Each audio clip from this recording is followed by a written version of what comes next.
You're listening to episode 110, Turning Post-Traumatic Stress into Post-Traumatic Strength with Dr. John A. King.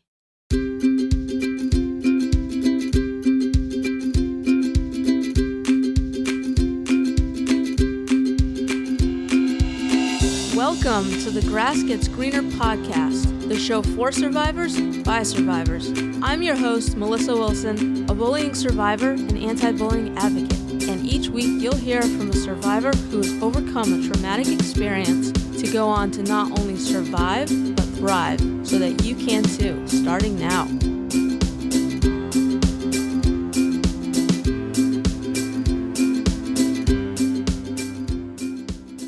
Hey guys, thanks so much for being here for this episode. You know I appreciate it, as always.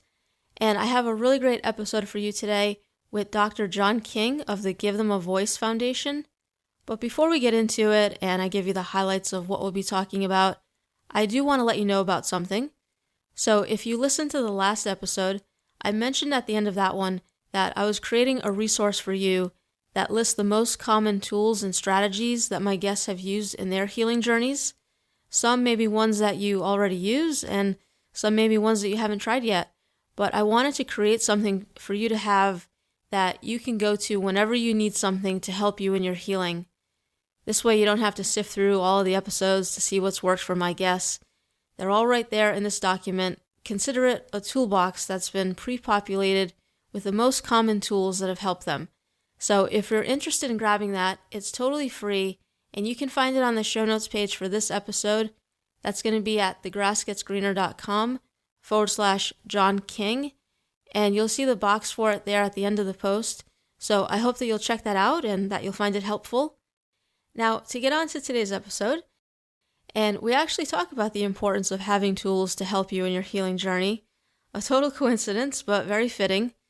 So, John is going to share with us about his experience growing up sexually abused by multiple people. John is an advocate in the areas of sexual abuse and human trafficking, so we'll be talking about those topics. We don't get into a lot of detail about John's experiences, but if you've been sexually abused, then you could find what we talk about triggering, so I just want to make you aware of that. But here are some of the particular things we'll be talking about. John's going to share how he became more vulnerable for abuse after the abuse. And now John had actually repressed his memories from the abuse, and so he's going to share what it was like when those memories came back to him and how that affected his life. And he's going to talk about the difficulties he had in getting help because he was a male, and how it was taboo for him to talk about it at the time. And we're going to talk about how we are ultimately the only person that can make us whole again.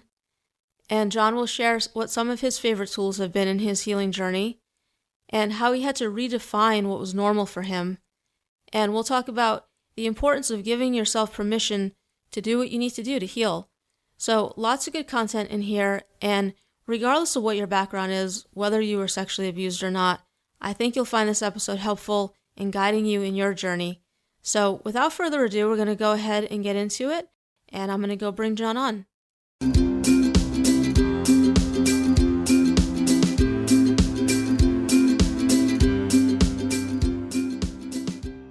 John, welcome to the podcast, and thank you for joining me here today to share your story with us. Well, that's my pleasure, Melissa. I really like what you do, what Grass Gets Greener stands for, and I love your little byline, let go of the past and live for today. I think that's very, very encouraging for people and very essential for people who have been through the sorts of things that we've been through. Well, thank you. Yeah, and I love what you're doing as well. And so I came across you on Instagram, actually, and after looking into your story and your organization, Give Them a Voice, I definitely wanted to have you on the show to not only share your story, but to talk about all the advocacy work that you're doing today in regard to sexual abuse and human trafficking. And I know we're going to talk about your own experience with these types of abuse, but what I love is how you've turned your post-traumatic stress into post-traumatic strength, as you say, and how you're helping others to do the same. And I love your resiliency. You say on your website that you refused to quit and that you weren't going to die broken because of what someone else did to you. So I'm looking forward to hearing about how you've fought to take back your life and what that journey has been like. But first, I'd like us to start with what it was you went through so that we have the backstory. So, John, tell us, what you'd like us to know about what you experienced, and then we'll go from there. Sure. I was sexually abused by both my parents and their friends. Some of what happened to me probably would be deemed trafficking. Well, by definition, it is. So that's really what it was. It wasn't a particular family member. It was my mother and my father, and the genders were mixed, and that started a cycle of, I think, vulnerability for abuse. I think brokenness attracts brokenness, and we can get into a cycle, particularly growing up, of being in ongoing broken or abusive relationships. It doesn't stop when we're young. It can transfer over into business, church life, relational life later on. And I found myself going from that family environment of abuse into the Scouts within Australia, and I was again sexually abused by leaders there. Then actually later on in college, when I was old enough to take care of myself and break away from some of the parental situations, I found myself in some circumstances, waking up and being sexually abused by professors. And it always struck me as odd. These weren't things I ever went looking for, but these are things that came looking for me. And in part of my journey, I've had to come to terms with, people won't like this because they think that I'm affixing blame, or they'll feel I'm affixing blame to them. But there is something in us, our brokenness, that attracts that brokenness. And unless we go about repairing the walls of our soul, then we are always going to be vulnerable in those areas. And I think that's where the cycle perpetuates, where you hear about, abusers abuse, alcoholics become, children of alcoholics become alcoholics. I think that's where those cycles actually go on, when you don't take the time to address those broken areas in your souls and really turn your scars into medals. Is something I like to tell people, is if you can take what is a scar and embarrassment, a thing, and turn it into a medal of victory, you've overcome it, then all of a sudden, by bringing something out into the light, by having conversations about it, by being open and vulnerable and transparent, vulnerability really is courage, I believe. It's a real courageous thing. And I think by doing that, we can probably cut our recovery time probably close to half to 3/4. Yeah, it's so true. I mean, like they say, hurt people. Yeah. And it's just that cycle. And until we can kind of, break that and find ways to heal ourselves, unfortunately, we're going to hurt other people, or we're going to attract people who are going to continue to hurt us. So how old were you when the abuse started? I was between 4 and 16. Was when a big slab of these things happened.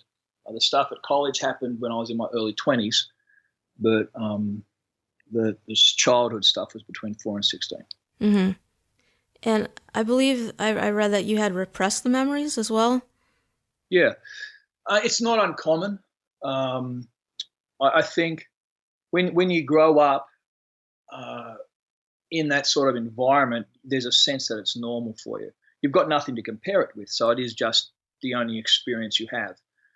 So you don't really examine those things. Now, as a young man, the fact that I was having sex was actually applauded by my peers. I lived in it. I'm 53, 54 this year, so growing up in those school environments and even college environments, it was very much, applauded. Here I was, 9, 10, 11. I'd been having sex for half a dozen years, and it was, something that, wasn't not encouraged, but it certainly by my peers, by other young men, wasn't something that was disparaged.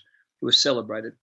And so you don't grow up with a sense of what you're experiencing is wrong or even alien. It might seem a little odd, a little frustrated, but then again, there's a biological occurrence that happens with ejaculation, and there's affirmation that comes from pleasing other people. So when your only some form of touch is sexual, then you're constantly going back to those arenas to get that affirmation. Often, particularly in men that I've dealt with and helped, I find that between 35 and 45 is when a lot of things, if they were repressed or they haven't dealt with, really bubble to the fore, and there's often a cataclysmic event in a psychological or a psycho-emotional way that bring these things to the fore. And that was my case. I had these series of little pockets that I think about and think, well, that's unpleasant, or well, I don't know really what that means. It wasn't until I was 45, it was 3 o'clock on a Thursday afternoon, I think my journal says, and all these little buckets or frames came together and made like a movie, an 8mm movie, and I had total recall. Wow. And was there something that triggered it, right? In that moment, since you have like such a specific day and time that it happened? No, I just remember it because it was a beautiful day. I remember thinking very clearly and sitting down in my shed, journaling about how wonderful the day was. And I felt, well, at that stage, I'd started to have some mood swings. I'd started to see what now I recognize as early either borderline personality disorder manifestations or post-traumatic stress manifestations. So I had some mood swings. There was a few things that were becoming increasingly difficult for me, but I had no reason, no hook that I could hang on and say, okay, this is why. And literally, I remember it just came back. And my wife at the time found me, curled up in a ball in the backyard sobbing. And I'd had full recall, and it didn't stop. The visions, the daymares, the nightmares didn't stop for probably 3 years continuously. Wow, that must have been really difficult. I mean, it was horrible, really. Yeah, it was I can tough. imagine. It was very difficult because even I'd be in business meeting or in church functions or leadership meetings, and there'd be this continual panorama or this cinematic display of pornography that I'd seen, movies I'd been made to watch, acts that I was involved in, and they would just continually play. And it was very hard, as you know, with trauma-based disorders, the perspective of reality becomes distorted because of the way the brain is trying to cope or just is given in and not coping in my case. And it's very hard to tell. You've got fight and flight kicking in. You've got all your paranoia stuff kicking in. Who do you trust? Who don't you trust? You've got all that stuff kicking in. So when it comes down to the reality becomes very distorted. Add on top of that this ongoing onslaught of visions and recall, and it became very disconcerting. I didn't sleep a lot at the time. I trained myself to try and stay out of REM sleep, so I was sleeping 60 or 90 minutes at a time, and I would do that a couple of times a night, and some nights I'd only sleep for 90 minutes. So I was constantly exhausted because every time I fell asleep, the nightmares started, and if I didn't catch it before REM, I'd get trapped in them for 2 or 3 days. Wow. It was impossible to get out. Very debilitating. Yeah. So it sounds like before, all these pieces kind of came back, sounds like you were doing okay, but you were struggling a little bit maybe because you were having, flashes of things that you'd gone through. But then when they all kind of came together at that one time, then it sounds like that's when you really started to struggle with kind of, the after effects of what you had been through. Would that be a fair assessment? Yeah, I think so. I was very successful in business, very successful. I was involved in church work here in America and all over the world, and I ran a corporate training and consultancy company as well, wrote a bunch of books, ran a publishing company. And the strains or the emotional things were really interpersonal, the straining relationships in my first marriage. It was a challenge with my children because I was getting paranoid about them going, and they were growing up, they're hitting 20, 12, 13, 14, my oldest daughter at the time. And, that's when I started getting fearful because here's this beautiful girl growing up, and I started to get just concerned, and I didn't understand why. This was before or after you remembered everything? Just before. It was aberrant behavior. It just didn't make any sense, but these feelings were real. They were hard to deny, yet even those emotions I ended up having to push down because it didn't make any sense to what I was experiencing. Why am I feeling like this? Why have I gone from being fairly confident, comfortable, trusting to totally paranoid about everything? Mm-hmm. Yeah, you didn't know where they were coming from. Not at all. And then it really was just like the brain just flushed. This festering thing just burst. And it was really like that. It just, boom, it just decided to cleanse itself. Wow. Also, like, what sorts of, struggles did you have? You said for like 3 years, after you started to remember everything, that you just, continued to go through that experience. What were sort of just those, negative effects that came from that? There was a couple. I went from being a very prolific speaker to having a chronic stutter. I couldn't be in crowds, and which is very difficult when you're in sales, and especially when you make a living standing up and talking to tens of thousands of people at a time. I now had a chronic stutter. I was scared of crowds. I was very fearful. Very difficult making any new relationships or going to new venues or places. So that was very difficult. Inability to be able to think clearly. Memory problems because of the frontal lobe was shut down. So that was very difficult. I think one of the biggest challenges I had was when I realized after probably the first year that I needed to get some sort of therapy and help, was because I was male, there wasn't therapy or help available. I rang up bunches of therapy centers, counselling centers around the area that dealt with rape counselling, abuse counselling, support groups, and was repeatedly told that this sort of thing doesn't happen to men. I had one very conflicting situation with the receptionist of an organisation when she accused me of just being a pervert that just wanted to come and prey on her poor women because women only go through this stuff. And that pissed me off beyond all means. I can imagine. Because it was just total bullshit. Here I was. I had no desire I didn't want to even see or talk to someone. It's just my life was a total wreck, and I realized I'd taken it as far as I could. I ended up having to travel, I think it was 22 hours away, across states to South Dakota to find a therapist that I could talk to. Wow, that's crazy. So, and she was very good, she was exceptional for the period of time that I connected with her, and very essential in part of the journey. But that was very frustrating because I was getting sicker.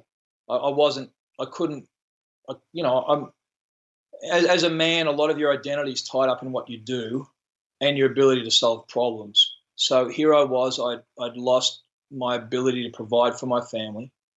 All my key relationships maritally and as far as my children were breaking down. I decided that I couldn't fix it, so I was prepared to get help, and I just couldn't find it. And it was a pretty dark period just there.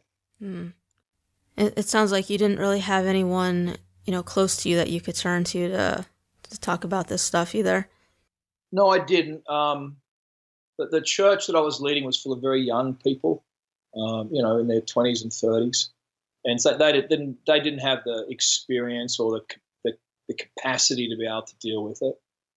There's not a lot of, and remember also this is 10 years ago. The conversation about the sexual abuse of boys and even the trafficking of boys is really in the last 12 months or so become, part of the tapestry of what we're discussing. There's been a few things like the Sandusky stuff, the stuff that's been happening in England that, it's like the world's woken up and realizing there's another 50% of the population that's affected by this. So even back then, having that conversation, it was a career killer because, you ended up having to discuss how are you coping with this.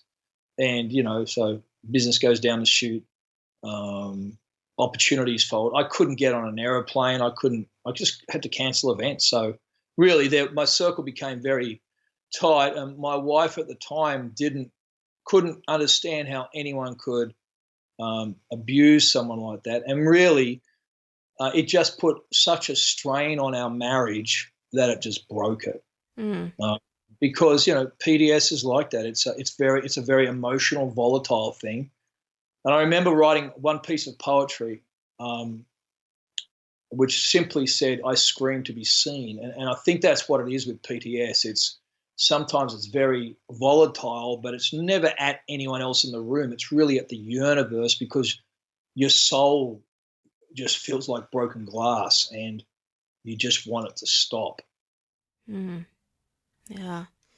So it sounds like going to get therapy was kind of the first step in, beginning to heal from all of this. The therapy? Yeah. No, I think I actually think the first step was I woke up one morning with the most incredible, frightening feeling that I'd ever had. And I found out later it was a sense of peace. I couldn't ever remember feeling at peace. And I had this peace, and I remember very clearly this sense of God saying to me, that is a peace beyond understanding, and that He was not my fairy godmother, but my Heavenly Father, and that this would always be with me, and I needed to learn to manage it. I think up to that point, I'd been wanting some sort of miracle, be it a therapist, or be it a book, or be it another survivor, to give me that key, that something that would help start me down a journey, that a miracle moment, as it were. And I think when I realized that I would always have to deal with this is actually the day I started to get better. And therapy and finding a therapist was no longer my focus, but I realized would be a tool in my toolbox and part of my process. I think we get very enamored on therapy as the answer. I noticed on your website you talk about coaching people. I do something very similar. I took all my corporate coaching experience and turn it into recovery coaching, similar to what you've done with the bullying. And I think as coaches, we know that the best we can ever do is walk alongside someone. Right. And at some point, if we've done our job well, they will graduate beyond us, and they will be able to walk in a wholeness which is theirs uniquely, and they'll go down the track. And I think when I realized that the only person that was going to get me to whole was me, and that I needed to acquire as many tools, be they books, relationships, encounters, whatever, that they were only ever going to be part of my toolbox, that ultimately the responsibility for wholeness was mine. And I really think that's the point when it started to turn for me. I think people can get fixated that if they get the right therapist with the right advice, they're a little bit like it's an a la carte meal instead of a smorgasbord. You know what I mean? So you'd never walk in there and yell, "Oh, there's bloody Brussels sprouts," and throw a tantrum. You just miss them. Just move on to the creamy donuts or whatever you want, I think when we're looking for a therapist to bring an a la carte answer to our issue, puts too much pressure on the therapist and too much pressure on the patient. Whereas if you see the therapist as one aspect of all the options you've got, then you actually use them as a tool. You'll develop, come to a point, plug in for a therapist, unplug, develop like a coach, Yeah, no, I love how you look at it that way, and you have, a toolbox of these different, tools and resources and strategies that you've collected that have helped you along the way. Because, yeah, ultimately, it does come down to us doing the work and figuring out, what we need to help ourselves. And yes, there are, people and resources available to us out there that can help us, but it's still, it comes down to us, and just being able to work on the areas that, are broken and need our attention. So I think that that's a great approach. And also, it allows us to have control over our healing, right? And we get to determine kind of what that's going to look like and what we want to work on and where we want to take our lives going forward. Because ultimately we get to control that. We didn't get to control what happened to us, but we can control where we're going to go in the future, So what are some of like your favorite tools, that have helped you along the way? Well, I go to the gym. I'm an old boxer and I am an old bodybuilder, amateur bodybuilder. The gym is very important to me. It centers me. It's a starting point for a positive experience in the day, gets the adrenals going. I'm very aware of the interaction of myself, my body, and my environment.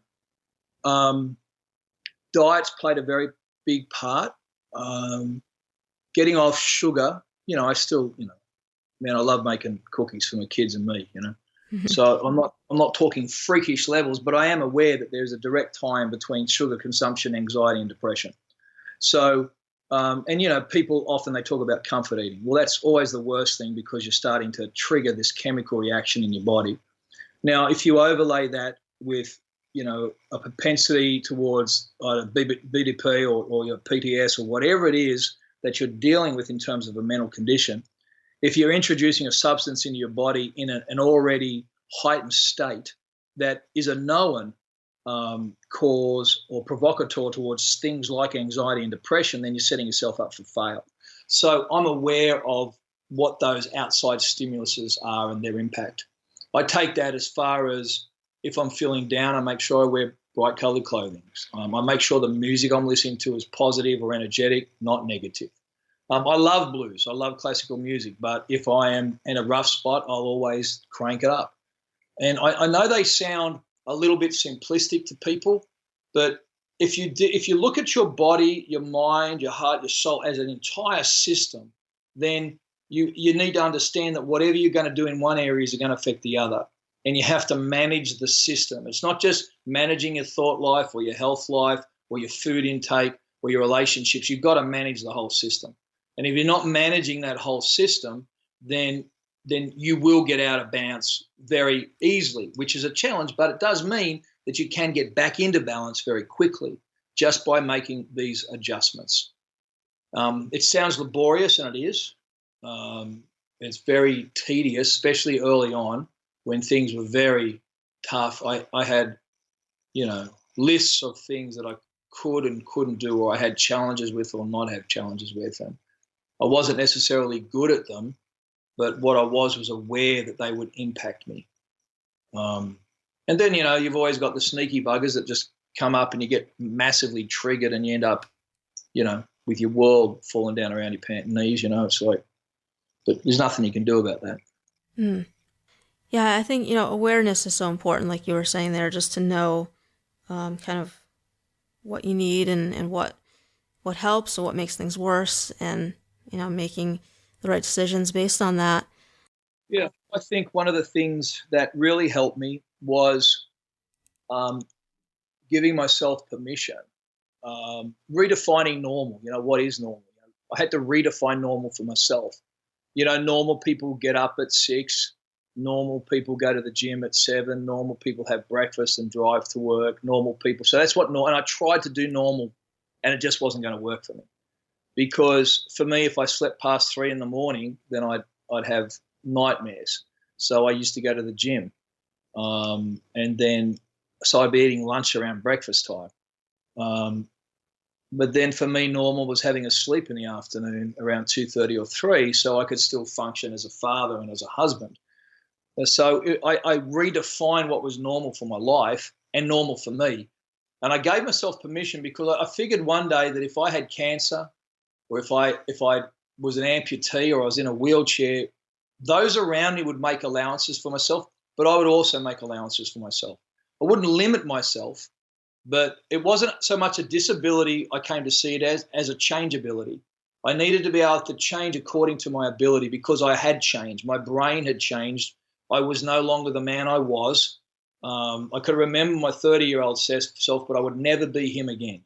So I needed to come to terms and come centered with who I was. So going forward, I would be able to build on that foundation and construct a life. And I think that is a very important come-to moment for me. And I think for anyone that it's giving yourself permission to do what you need to do. Not recluse yourself or be a victim, because I abhor the victim narrative. It's something I find myself very difficult to even admit to being a victim of anything or even a survivor of anything. It's like I want to be seen beyond surviving. I'm thriving. I'm a thriver of sexual abuse and human trafficking, which is really odd thing. You can't make a bumper sticker out of it because it messes with people. But really that's what it is. I want my life to thrive. I want it to be part of my story because it is who I am. I'm not ashamed or embarrassed by it. It is who I'm comfortable with, who I am as a man. And I would not be this without that. Now, I do sometimes wonder who I could have been and what life could have been if this didn't happen to me, particularly for my first marriage and my relationship with my children. That is an area of still, of concern or regret or guilt at times. But this track and this path that I'm on is one I have to embrace. And I think you can only come to terms with that when you realize that if you have to get up at 3, you get up at 3. If you need to sleep at 2, you need to sleep at 2. If you've got to find a job that works around that, so be it. You don't do it out of a sense of a victim. Oh, poor me, I have to. It's like, no, this is me. This is who I am. My life is stinking awesome. And this is how I run my life. Mm-hmm. And I think that attitude is the very thing that'll force you down the road. Mm-hmm. And that's just it, right? It's an attitude. That's what it comes down to. It does. Stay off Pinterest and start to live. Mm-hmm. Yeah. I mean, it can be difficult to, accept that things are going to be different, but it's about how you look at them. Are you looking at them as being different in a bad way or different maybe, in a good way, finding something about it that you can feel good about, and just embracing it as your new way of doing things. And, you're doing it that way because that's what's good for you. That's what's going to help you to feel better. And that's really all that matters. It's not about being, poor me. I have to do things this way now. And this isn't how I, expected to be doing them.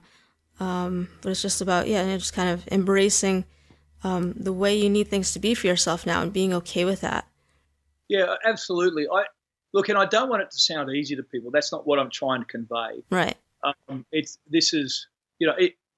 I talk about this, it's very much it's an everyday thing and an everyday struggle. I know today I just posted a meme that went out, and it's called "Take a Shower and Move On." It's on the Dr. John King site. It says simply this: shit doesn't always turn into fertilizer. Sometimes it's just shit. You can stand there and try and sprout a flower or climb out of the hole and go have a shower and move on. And I wrote that because yesterday was an extremely tough day. Mm. So it's not like it's never a tough day. Most of my days are full of difficulties. It's just that I just have to decide to have a shower and move on every day. And I think that's what wears people down. I think people get comfortable with the narrative of being a victim, and I think they get comfortable with even the peace and comfort that having been through the sorts of things we've been through, there does come a peace and comfort of identification with that. Okay, I've allowed everyone else to define me at this. I've defined me at this. I'm comfortable in this. And there's a certain sort of a tension that comes with that, of comfort and expectations. People expect some things, don't expect some things. And I think it can actually be a little bit like a warm brownie. I think the only way you can grow beyond it and thrive is to realize that this is part of your journey, not the end of your journey. So you have to get unsettled with that comfortable feeling. I would love to be able to relax in a sense, not be so fanatical about my gym or my music or my sugar or my clothing or even the relationships I keep or the movies I watch or don't watch. But when I do that, I feel like I'm allowing my past to define me and not refine me. And I don't want whatever happened to me to ever be my stopping point. Mm-hmm. Yeah. Now, tell us about what you call, post-traumatic strength. I mentioned that in the beginning, how you've turned post-traumatic stress into post-traumatic strength. What do you mean by that? Well, I was in a business meeting about, it was probably 3 years after John-ageddon. So it was about 2011. And I was in this business meeting and I was sitting there with some partners I had at the time, and we were negotiating a contract. And we got all the way through it. It was very, very positive. And then in the very last moment, one of the people with the company we were negotiating with did something. They crossed their legs in a different manner. They turned their head in a different manner, and their voice changed just ever so slightly. And when we left the meeting, my two colleagues were celebrating the contract that we were bound to get, and I told them straight out, I said, we won't get it. We're just not going to get it. And, they just raged at me about being a Debbie Downer, and they said, why? And I said, because her voice trembled, her legs crossed, and she tilted her head slightly. And they thought that was just ridiculous. Now, I've never had any training in those sorts of areas.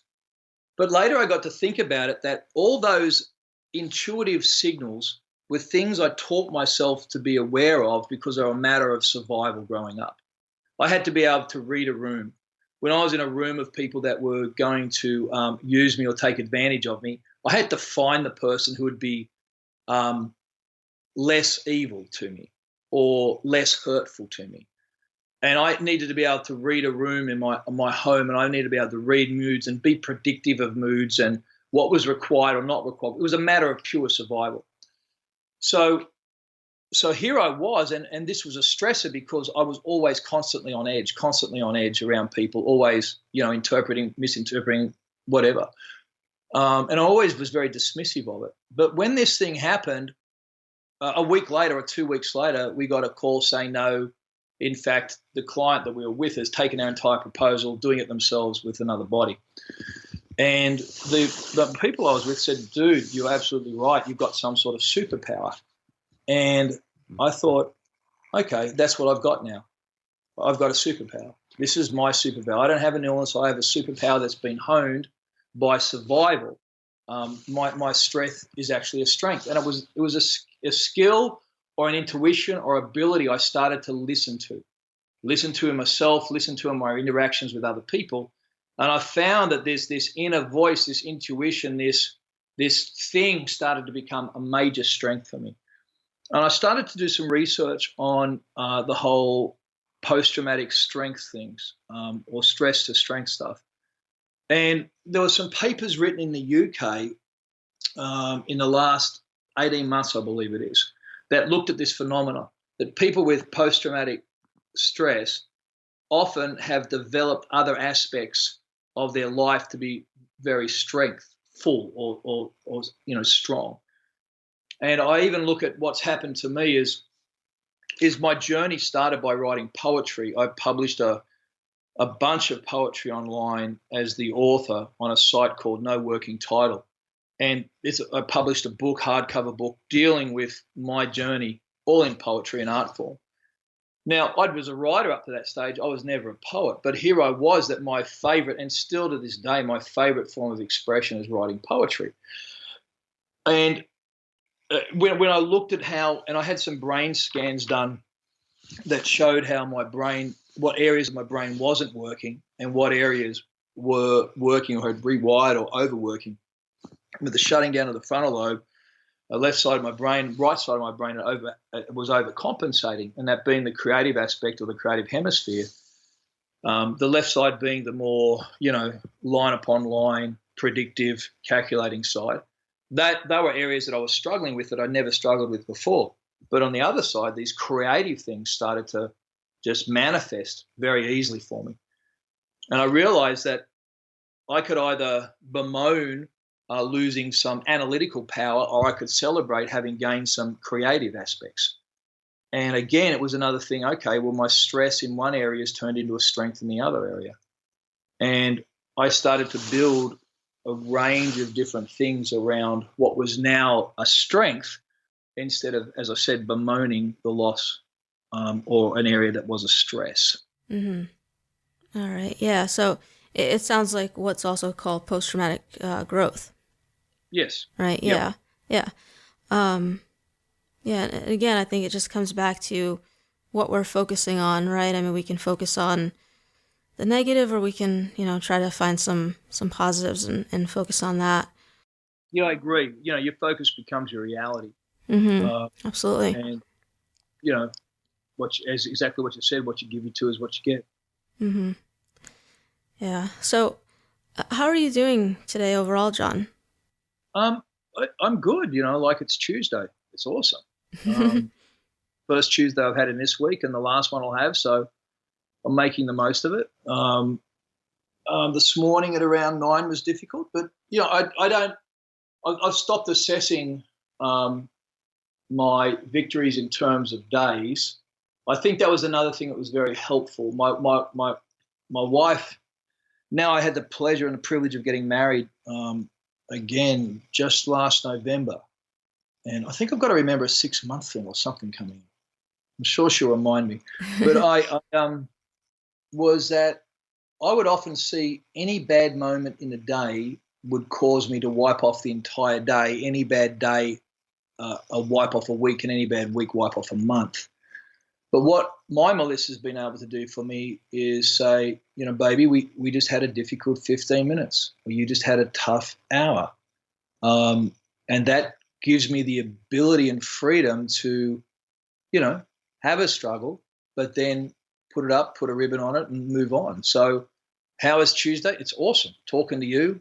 I'm really hoping this is going to help some people. 9 o'clock was difficult, but the rest of the day is going to be fantastic. Now, tomorrow is probably going to be awesome, but if I have a difficulty, it'll be one part of a day. It doesn't matter if it's 12 hours of that one day. It's just 12 hours. The rest of the day is going to be great, probably because I'm asleep, but it'll be great, Mm-hmm. And Yeah. I think, again, it's an outlook thing. Yeah. Yeah. I love that. And I mean, that's something I've had to learn to do myself is, just, hey, if I'm having a bad morning, it doesn't mean the rest of the day is going to be bad, or, whatever the case may be. Because I think a lot of times, when that sort of thing happens, we give it too much power and we let it Yes. take up more Yep. space than it needs to. Yeah, I'm writing another book at the moment it's called Going Again, talking about, because I got this documentary. I'm involved in this documentary, which really was the start of this last whole part of healing for me. They found my poetry online and in 2015, and they were doing a documentary on sex trafficking, but I was the only male survivor come advocate that was prepared to talk. And so it went from being a small part of it to being the basis for what they ended up building this documentary around. And it's gone very well. There's like 8 or 9 awards. They're talking Oscars, range of things. Nice. And I keep on getting asked about, okay, well, that's by people one slice of the life, but they want to know the rest of the story. So I'm starting to try and get that down because I really want to help people. It's very important to me that what I went through is used for good. Mm-hmm. It's very important to me that it adds up and means something in the greater scheme of things. And I talk in there about the elephant on the chain and how, these elephants in Asia are tied to these tiny stakes and tiny chains. And they do it because they're raised from birth like that. And often we allow ourselves in the same mindset, is that we allow these things that happen to us to define and restrict our growth in our life.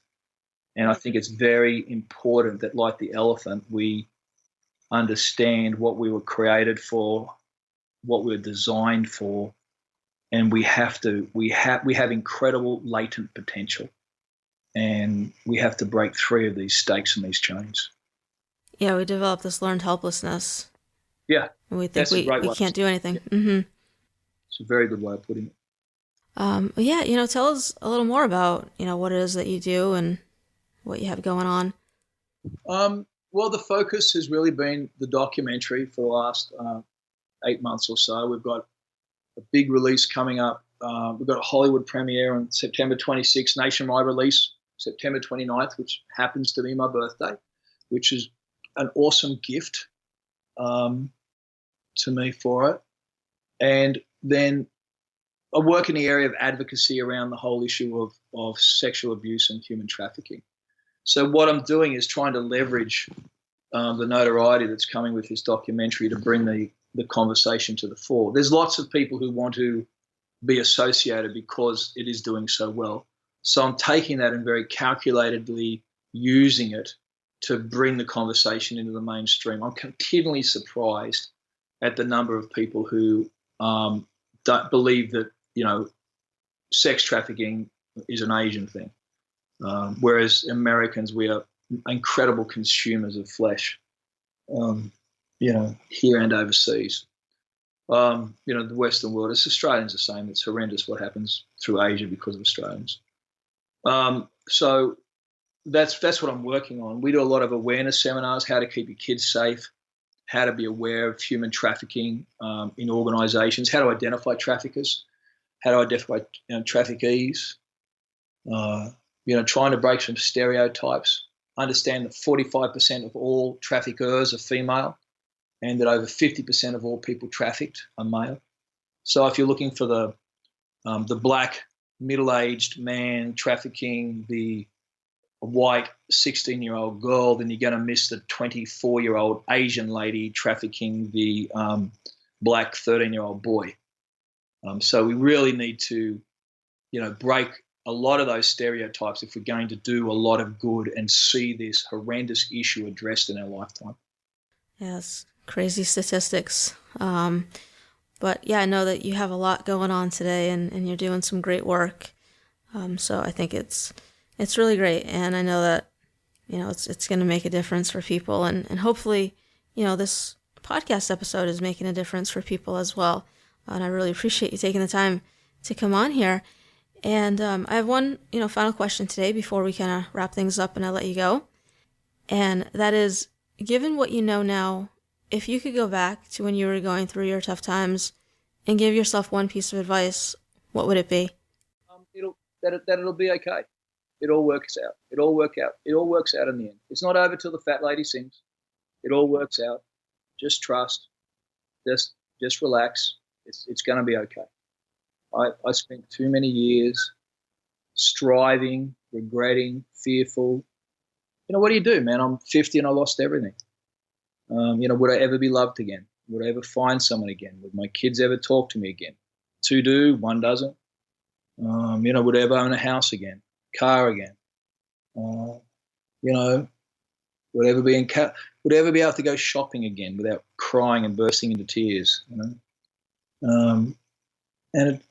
It's working out. So anyone who's going through it, it's going to be okay. Just don't stop. There's a great passage in the Psalms that says, though I walk through the valley of shadow of death, I'll fear no evil. The idea is to walk through the valley of shadow of death, not buy timeshares in the bloody thing. And I think we just need to get up and get going, because it's going to be okay. It's all going to be okay. Mm-hmm. Yeah. I know it's hard to see that when you're going through it and things are really bad, but that's typically what happens. Yeah, things will be okay, and you just have to just go easy on yourself in the process, and keep moving forward, like you say, and don't give up. And, eat ice cream. Just know full well it'll make you crazy for a little bit, but go eat some ice cream. It'll be okay. Have some fun. Yeah, you have to. You do. I mean, that's a lesson I've learned firsthand, that we can just make things more difficult for ourselves than they need to be.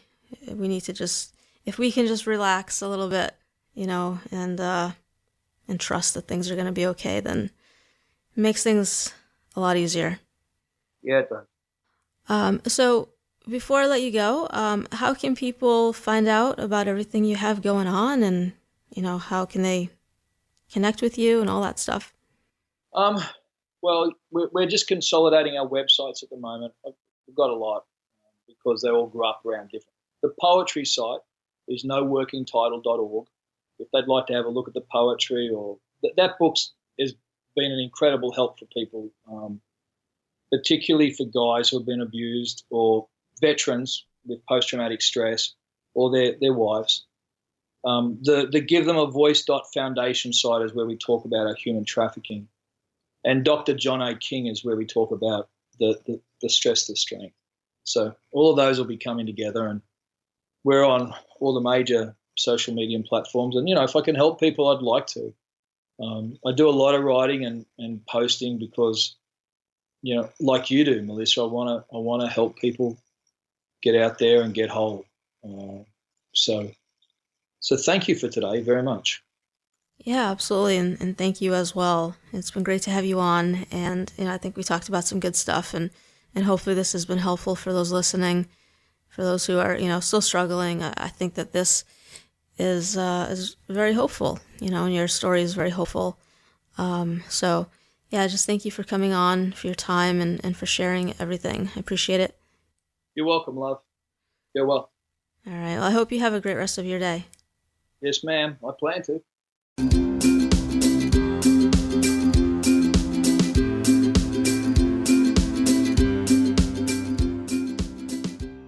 Thanks for listening to the show today. This has been the Grass Gets Greener podcast, episode 110. Go to thegrassgetsgreener.com/John King to find the links mentioned during this episode or to leave a comment.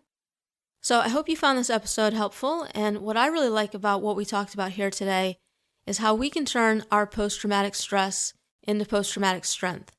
We have that power within us to heal and make ourselves whole again. And don't be discouraged if you're having a bad day or a bad part of your day like we were talking about. It doesn't have to mean that, the rest of your day or the rest of your week or whatever the case may be is going to be that way too. Don't give the bad moments more power than they deserve. Focus on the positive. Focus on the things that go right and what you can do to help make more things go right. That's something that I practice myself, and it definitely helps. And come back in 2 weeks for the next episode. I'm going to be joined by Michelle Lewis of visibilityvixen.com, and we're going to talk more about how we have the power within us to create the life that we want for ourselves. So be sure to come back and check that out if you're looking for some more inspiration. And also don't forget to head over to the show notes page to grab your free download of the top 10 most common strategies and tools that my guests have used for overcoming the effects of their past traumas. And again, that's over at thegrassgetsgreener.com/John King. And also, if you have a minute, don't forget to head over to iTunes or Stitcher to leave the show a rating and review so that we can reach as many survivors as possible. And, as always, have hope.